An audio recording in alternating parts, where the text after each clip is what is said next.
going there? All right, okay. We're going to do a quick survey. It will be very brief. A quick survey. Okay. So this is the right side.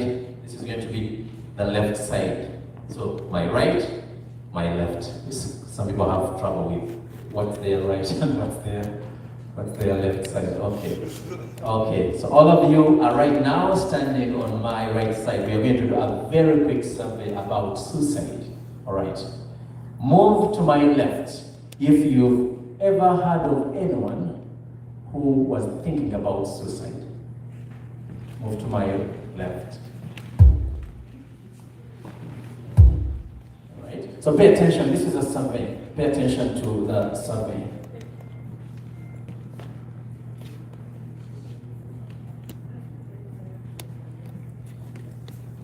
Move. You can move back now.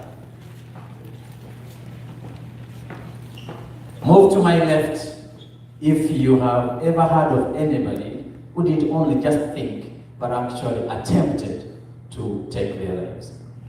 Doesn't matter where you heard it, it could be somebody on the news, it could be anyone, as long as you've ever heard of what we are talking about. All right, I just want you to pay attention to what just this room as a way of a survey. Okay, you can step back now. This is also a good exercise for those of you who have been sitting for long. Move to my left if you have ever heard of somebody who actually successfully completed the attempt and they died of suicide. Okay, it looks like many people have heard of somebody who actually died, but they never knew that this person had actually spent some time thinking about it or even had made some attempts. Interesting observation here. You may move back. You're doing a very good job in this survey. We are going to be done in a minute. Now it's going to get a bit personal.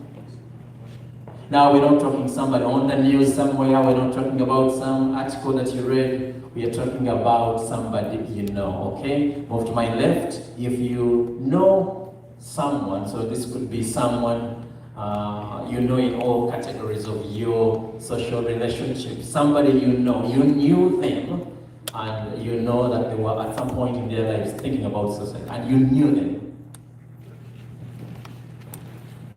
Okay, pay attention to what we are talking about. Please be observant of what's going on. You may step back now. And I will conclude with two more questions. These are probably the most sensitive ones. Move to my left. If somebody in your family,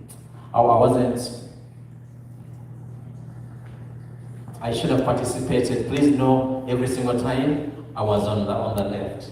I just realized that I wasn't participating and I wanted to participate. I'm going to ask you two more, and these are the most personal ones. Move to my left. If you know of somebody in your family, now I'm talking about biological family. I'm not talking about a church family and community family. I'm talking about biological family. If you know or you have somebody in your family who has ever, we're not going to go to the thinking and to the attempting. We are going to go straight to dying. Somebody who died of suicide in your family. And count me on that side as well. Now this is out. Thank you. Thank you. I really, I thank all of you for participating in this. This is now the absolute personal one.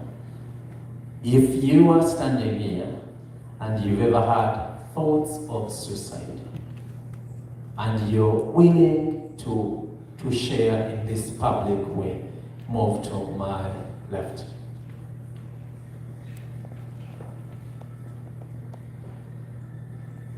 Thank you very much. I appreciate that. You may now take your seats. Let's clap for all of us for participating in this survey.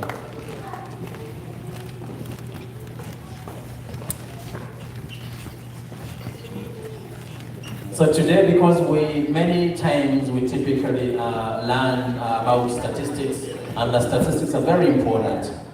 They help us to realize that there's a reason as to why we should be talking about the thing that we are talking about. So in that little exercise, I hope that you can see that the subject that we are discussing today is one that needs to be discussed. Why? Because it is relevant. It is relevant. It's not some far-fetched thing. It's not something that is so far away from ourselves, but it is something that is present within ourselves. I want to thank Professor Galabs for the initial work that he started with. He started with a statement that I wrote down, and for me, that's something, definitely one of the things I'm taking home with me. It affirms and it encourages. He said that the community work is the heart of the community. Community work is the heart of the community. It is true that sometimes as individuals we feel crippled, we feel unable, we feel incapacitated, we feel that there's not so much that we can do when we learn of a community member who is struggling with suicide. Sometimes we feel it's too much, there's nothing that we can really do about that. But I want to encourage you, taking from that posture of what we do as a community, ultimately is the heart of the community. What you and I will do in our small ways is, when you put it together, is ultimately what the heart of the community is. Okay, so without going too much into statistics, I just want to jump to tools. When we talk about suicide, I want you to, maybe I can do the illustration that I like to do to simplify what we mean when we talk about mental illness. If I showed up here today through those doors, Mr. Tambi came to receive me from the car. When you saw me coming out of the car, if I came out walking on rocket stick, glasses. If when I showed up there, you realize that I now, for whatever reason, I need glasses to walk, what might be your response as you see me coming up the stairs? What might be your response, Charles?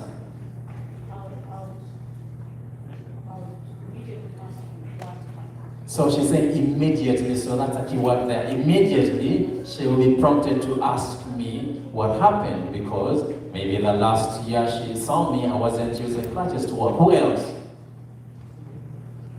Help you inside. Kay would help me inside, so exactly, so I was carrying 2 bags, and my daughter also. So his natural instinct, when he sees me walking up the stairs and I'm carrying my 2 bags and my water, and also trying to manage Mulunji, his natural instinct would be to help me come up. Now, that is actually enough responses for this particular one. I want you to take that, because that's wisdom, that is values, that is a thinking, that's a mindset that you already have. You have built it over the years. All of us here, we have built that natural response, a supportive response when we see somebody who is limping, when we see somebody who is on crutches. There is something about all of us that will just activate a supportive posture when it comes to what should we do in this kind of situation. I want you to take that very wisdom, that very discipline, that very habit, and you apply it to when the thing that broke is not my knee, but if the thing that has broken this time is something in my mind, I want you to take that same posture when it comes to how to respond with people that are struggling with suicide. Because a brain that is thinking destruction, or a brain that is thinking to take life, is not a healthy brain. That brain is unwell. People don't think about suicide when their brain is well. People only think about suicide when their brain is not well. So I want you I'm taking something that you already have, And I'm only asking you to apply it when it comes to suicide and when it comes to mental illness. So do you realize that I'm not even introducing something new? I'm asking you to use what you already know.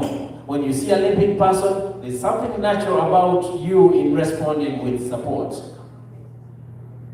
We can do this exactly what we do when the thing is physical or when it's visible. We can do the same posture, the same response when it comes to suicide or when it comes to mental illness. When we do that, we are participating in this fancy thing called suicide first aid.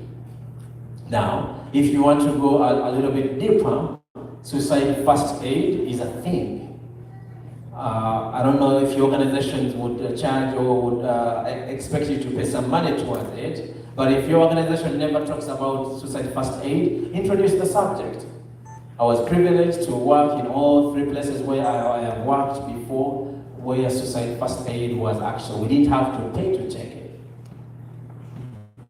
So I encourage you, if the organization you're working for, or where's the boss of Long. I'll tell you when it's time for the meeting. Where's the boss? Where's our boss? Where's Mr. Assessor?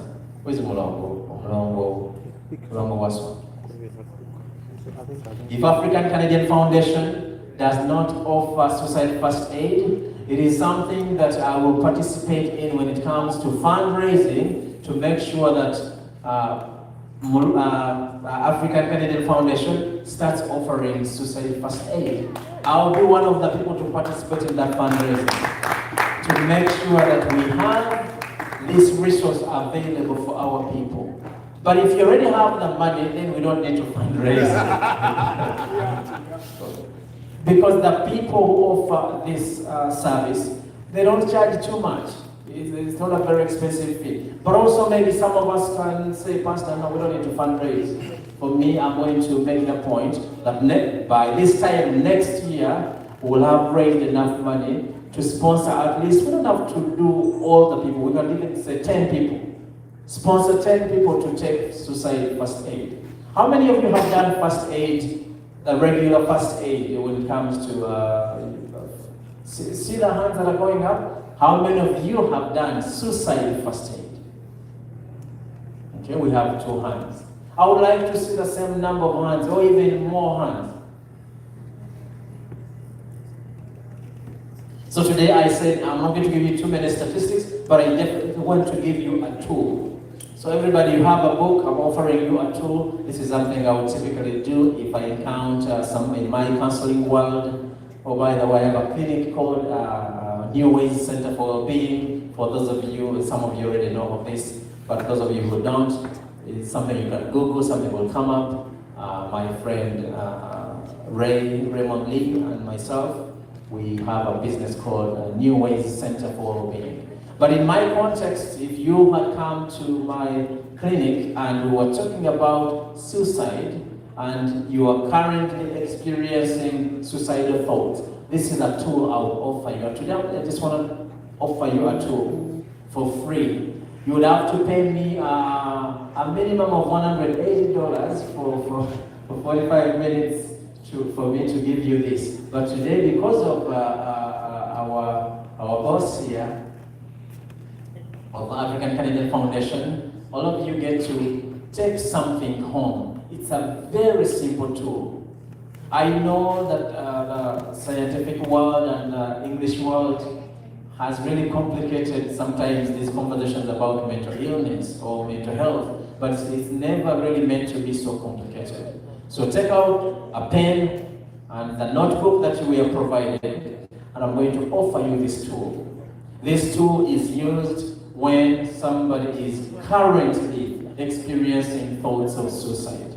It's called, the fancy word for that is suicide ideation. Suicide ideation means somebody is actively thinking about suicide, actively thinking about ending their life.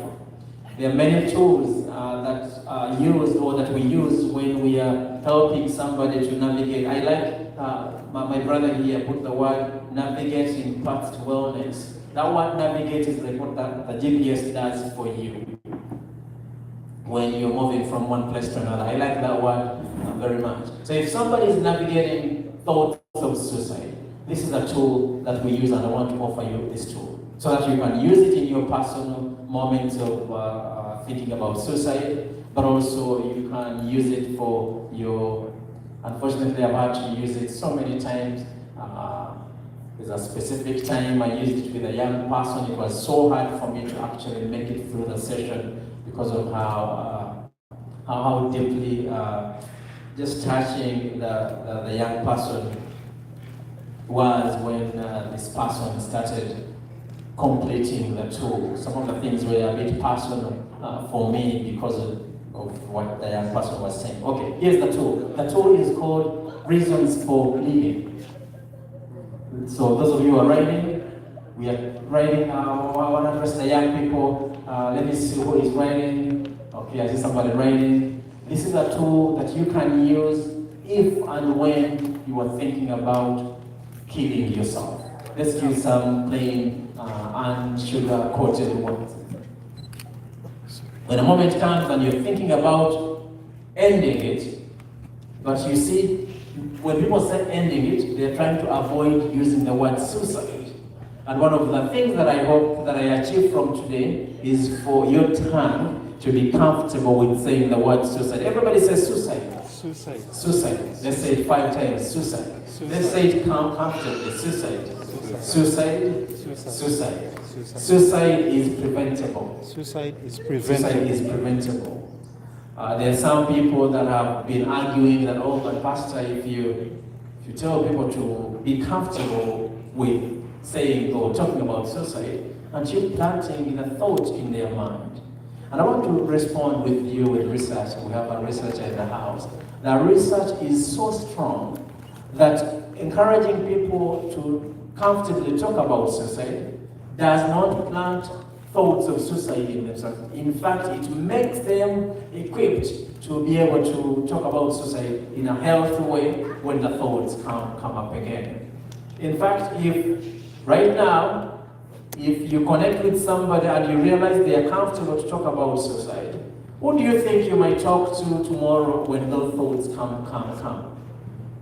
That same person. That same person who you realize is comfortable. But some of us, we are the mothers. Let me talk to the mothers for a second. Some of us, when our children or people that we know, or our friends' children, when especially people in the church, when they learn that somebody is thinking about suicide, what are some of the reactions you have seen from church people when they heard that somebody or a church member or a son or a child of someone is thinking suicide? Is anyone willing to share? What are some of the reactions that you have seen or heard? Negative, for sure. Okay. Any example? You freak out, and the person can tell by your expression, by your body language, that you are panicked because this young person or this brother or this sister has just mentioned that, man, last night I was thinking about ending my life. And then your response is so panicked that you make it so uncomfortable for them to even continue telling you the details of what they were thinking. Any other? Yes, Mr. Lima. Sometimes we think they are mad. So somebody will say you are mad because you're thinking about ending your life. Another one, yes, I have a hand. Judgment. How dare you? You are a Christian. How dare you think about suicide? Christians don't think about that kind of thing.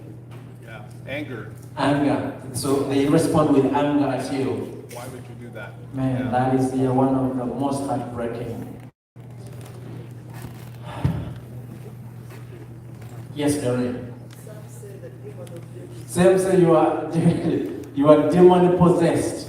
That you are demon possessed because you are now thinking about suicide. How dare you think about suicide when you are a Christian? Or when you are sometimes would say you are a black man. How can you be thinking about suicide? You're a black boy. This is some parents speaking to their child. And now, let me make a pause there. There's a place to encourage our children to be resilient. Absolutely. There's a place for that. Because life is hard. Life is truly hard. A lot of things are going to happen where we are going to need to, to stand up and punch life back. There's a place for that. But when somebody discloses that they are thinking suicide, a lot of research is strong when it comes to what has been found to be helpful. Listening, as simple as it sounds, listening has been proven to be one of the initial first aid tool that you can employ, and it's been helpful for people. Okay, let's go back to the tool. What did I say the name of the tool was? Reasons for Living. This is an amazing class. This is a very good class. Okay.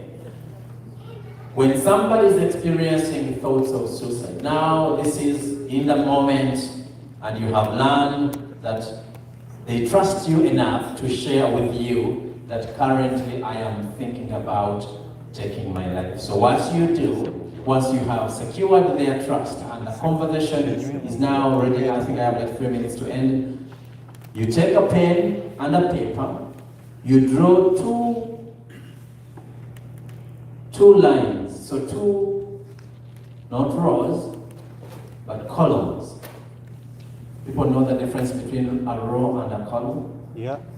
Okay, so Medaga column? Yeah, the one you did, that was a column. Be confident. That is a column. This is somebody who knows what a column is. So a column is the one, I like how she did it, the one that goes from up to down, not the one that goes from left to right. That's a row. A column. Okay, so make 2 columns. Okay, people have their 2 columns. I encourage you, since you have many pages on your paper, use a fresh page. Some of us were beat by our teachers when we used a new page, when there's still room on the previous page, they would beat us that we are wasting the book. We don't feel the freedom to use a new page. Okay.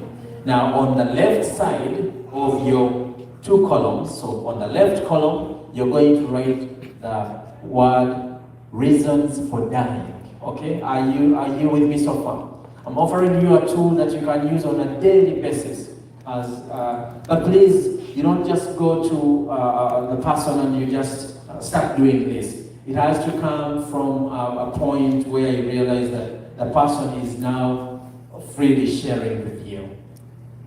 Okay. What do you have on the left side of your paper? Reasons for dying. Now on the right side, so on your right column, you're going to write the word reasons for living.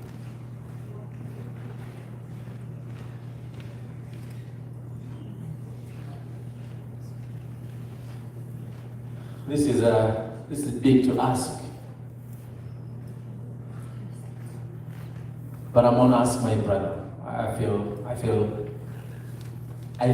comfortable to ask you. If I had had the opportunity to sit down with you at the time when you were thinking thoughts of suicide, and we were trying to complete this activity,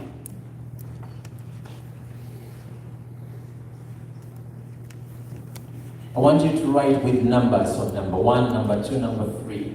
We are going to start with reasons for dying. So you start with number 1, number 2, and you write the reason. I'll share with you, without breaking confidentiality, I'll share with you some of the reasons that some people have shared with me, reasons for dying. They said, I don't see a solution. So they are navigating the problem, maybe something to do with school or something to do with finances at home, and they're saying, I don't see a solution. I don't see a solution out of this. Because people, there's strong research about this, people who are actively thinking to end their life, research is very strong. So all the people who attempted and survived, when they were interviewed, there's something consistent in their response. one of the consistent things they said is that they were never trying to end life per se. They were trying to end pain. Those are two different things. So all suicide survivors, when they were interviewed, suicide survivors are people who attempted and they were not successful, thank God. When they were interviewed, one of the things they consistently said was that they were never trying to end life. They were trying to end the pain. Now this is good news. You say, Pastor, what do you mean that's good news? What's that? Ending the pain? Yes. Yeah, ending the pain. I want to end the pain. Why is this good news? This is good news because if you are able to tap into anything that reduces the pain, it means you are now giving them a reason to, you are giving them a solution. If what they are trying to end is pain, if there is a way for you to participate in reducing the pain or doing something about the pain, you're making their reason for ending their life null and void, because now you have somehow reached to their part of the brain that wants to live. In every mind of somebody thinking suicide, there are two, it's a battle. It's a battle between the part that wants to live and the part that wants to die. Now you and I, thinking suicide first aid, thinking supportive stance, our job is to try to, if I can use a ministering word, is to try to minister or to try to speak or to try to tap into the part of them that wants to live. And when you do that, you increase their reasons for living. Okay. I don't know what my brother has on the side of reasons for dying. Now we can go to reasons for living. This is just my personal survey, and I have done this so many times. Every single time when I've done this exercise with people, young or old, I have looked at the side that says reasons for living. That side has always had more reasons than the side that says reasons for dying. And just at a very logical level, they look at that little piece of paper and they realize if they're just going to make a logical decision, they have more reasons for living than reasons for dying. But then they realize that they have a reason to continue living as opposed to dying today. And I just want to encourage all of you, you take this as a personal tool, but also you can use this in the lives of others. Now, we're going to go to that video, and we're going to close with this. This video is one of the most encouraging videos that I've ever watched. Do we have good sound? No? We don't have sound? Or the video has no sound?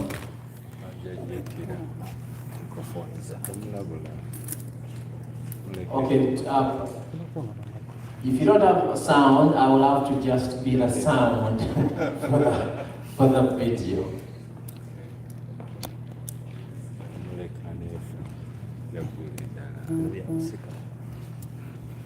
Okay, looks like we're going to have sound. Azanya ku microphone yange yakubecha.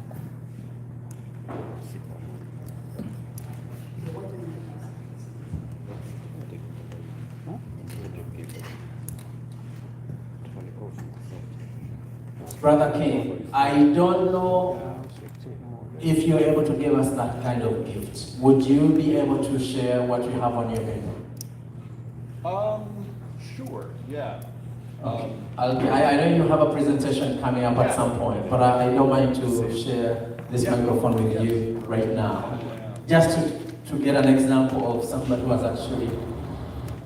who is just not doing this as something we are imagining, something that is actually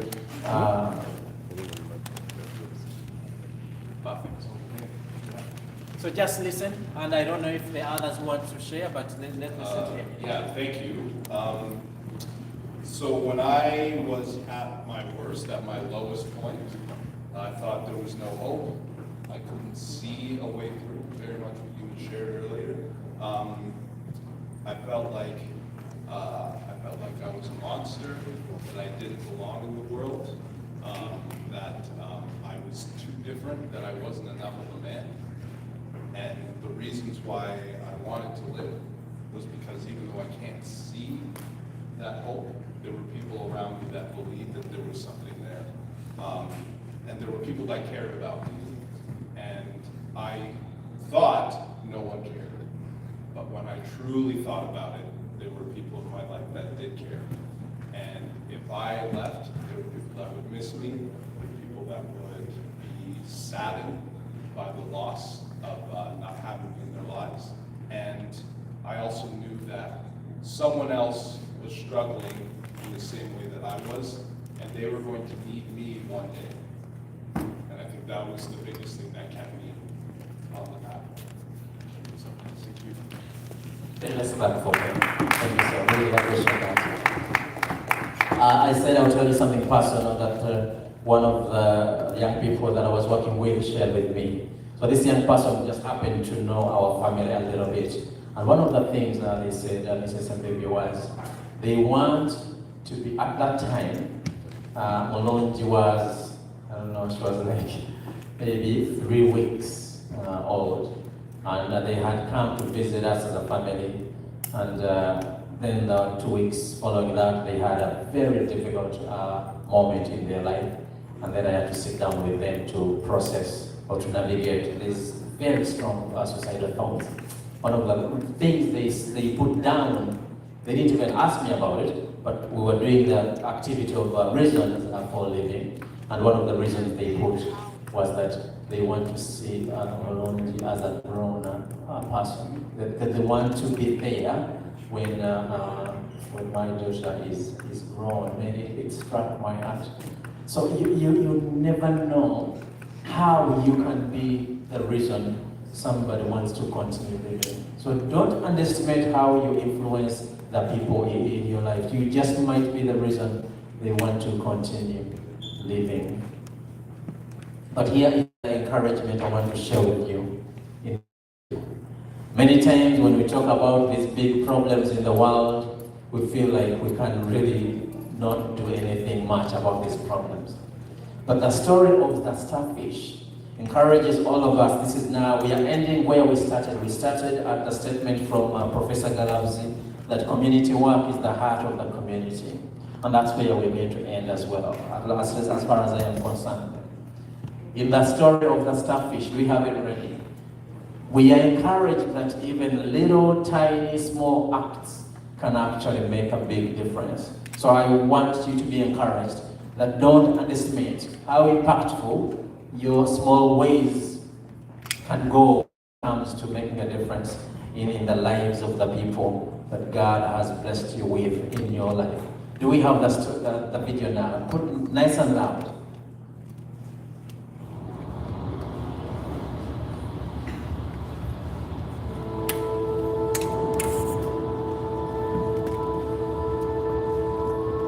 One day, a man was walking along the beach when he noticed a boy picking up starfish and throwing them into the ocean. Approaching the boy, he asked, "Excuse me, but what are you doing?" The boy replied, "Throwing starfish back into the ocean. The sun is rising and the tide is going out. If I don't throw them back, they'll die." The man laughed to himself and said, "But there's too many starfish on this beach. You can't possibly make a difference." After listening politely, the boy bent down, picked up another starfish,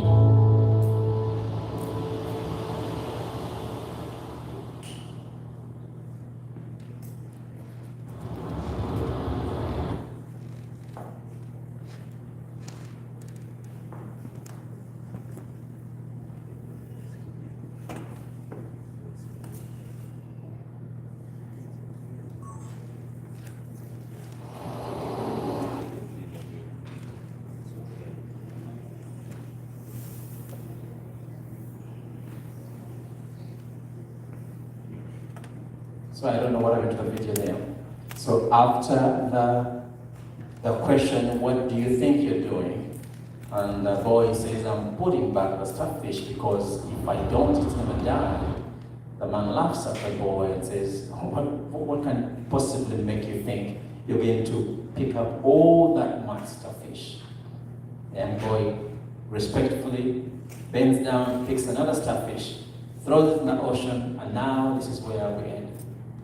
And he says to the man that to that one starfish I just threw back in the ocean, I have made a difference.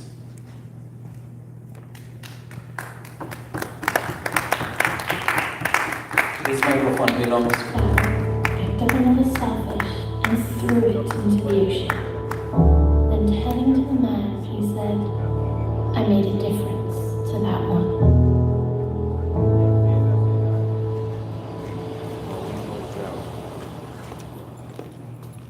Thank you so much, Pastor Juma. An applause for Pastor Juma, ladies and gentlemen. Now this conference is really getting interesting. We are learning so many things in different perspectives. We learned a lot from Professor Grace, and now we've learned another from Pastor Juma. We are yet to learn from Kai and so many more. Ladies and gentlemen, you're welcome once again to this second global conference in substance abuse, addiction, suicide, and mental resilience. Your host this afternoon is Juliet Sesanga, and I'll be taking you all the way through till the last summer dance. Yeah. Just a little longer, my friend.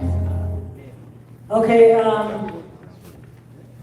we might have some people who want to ask some questions. Anybody who jotted down something, wanted to ask Pastor before we proceed? Or are we all satisfied and still waiting for the panel discussion?